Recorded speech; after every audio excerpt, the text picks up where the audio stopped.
Hello everyone, welcome back to the channel. We are following breaking news developments in the Middle East, where reports indicate that Iran-backed Houthi forces have launched mysterious attacks on commercial ships with links to Israel in the Gulf of Aden.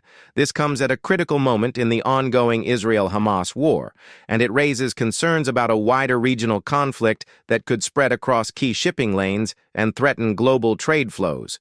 The initial information suggests that at least 2 vessels were targeted by the Houthis as they moved through the Gulf of Aden, which is one of the most strategic maritime corridors in the world, connecting the Arabian Sea to the Red Sea, and ultimately to the Suez Canal. Ships traveling this route carry vital cargo, including energy supplies, consumer goods, and essential resources. Any disruption in this passage can create ripple effects across the global economy and raise insurance and shipping costs significantly. Sources in the region are reporting that explosions were heard and that damage to the vessels may have been caused by drones or missiles, though details remain unclear and conflicting. Some eyewitnesses describe plumes of smoke visible from coastal areas, while others mention emergency radio calls made by crew members attempting to secure assistance at sea. What is certain is that these attacks mark a dramatic escalation by the Houthis, who have in the past targeted Saudi and Emirati interests, but now appear to be expanding their reach by directly threatening vessels linked to Israel.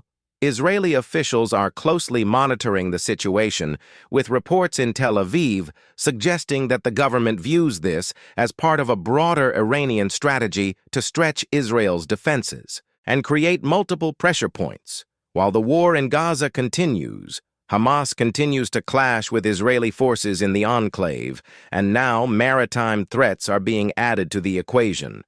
This could lead to new military calculations, not just for Israel, but also for the United States, which maintains a strong naval presence in the region. The U.S. Navy has been conducting patrols in both the Red Sea and the Gulf of Aden, and is tasked with protecting freedom of navigation for international shipping. While there has been no immediate confirmation of American intervention in the latest attacks, analysts believe Washington will be under pressure to step up its presence and reassure both allies and commercial operators who rely on these waters every day for safe passage. The Houthis, who control much of northern Yemen, have long received political and military support from Tehran. Iran has denied direct involvement in every incident, but evidence continues to mount that the group operates with guidance, training, and equipment provided by the Iranian Revolutionary Guard. This raises fears that the conflict is no longer contained between Israel and Hamas alone, but is becoming part of a larger confrontation involving multiple Iranian-backed factions across the Middle East. Maritime tracking data confirms disruptions in shipping routes following the attack, with some vessels reported to have altered course to avoid potential danger. International shipping associations are warning of higher risks for vessels operating near Yemen, and calls are growing for coordinated naval protection to secure the lanes leading into the Red Sea. The importance of this corridor cannot be overstated, since nearly 10% of global trade passes through the Suez Canal and the Gulf of Aden. Officials in Israel have not yet publicly detailed their response, but security analysts note that Israel's Navy has limited presence far from its own shores, meaning that coordination with U.S. and European naval forces will likely be critical. Moving forward, this situation also places additional stress on Israel's already stretched military, which is engaged on multiple fronts from Gaza to the West Bank and facing rising tensions with Hezbollah in Lebanon. The international community is watching carefully, with the United Nations expressing concern that the attacks could destabilize an already fragile security environment. In Yemen, peace talks in that country have struggled to gain traction, and the addition of maritime escalation threatens to unravel any remaining progress. Humanitarian groups warn that further conflict could worsen conditions for millions of civilians in Yemen who are already facing famine and disease. Energy markets are reacting with caution, oil prices showing modest increases as traders weigh the possibility of prolonged disruption, while the full economic impact remains to be seen. History shows that instability in the Gulf of Aden and Red Sea can quickly reverberate through shipping costs, insurance premiums, and ultimately consumer prices across the world.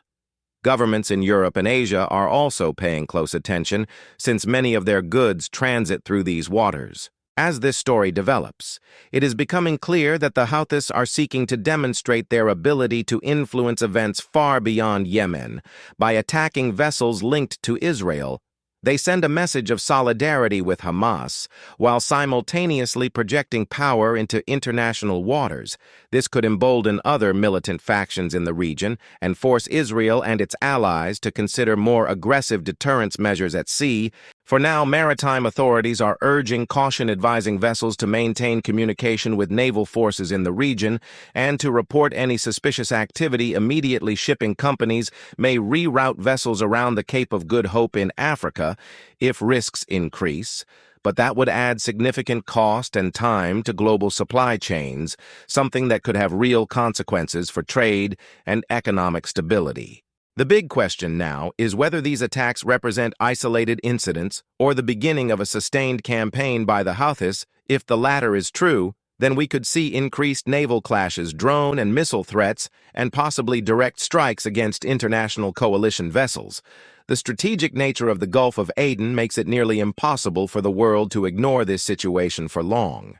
Israeli media outlets are reporting that the government is consulting with military advisors and considering diplomatic measures to highlight the threat at the United Nations.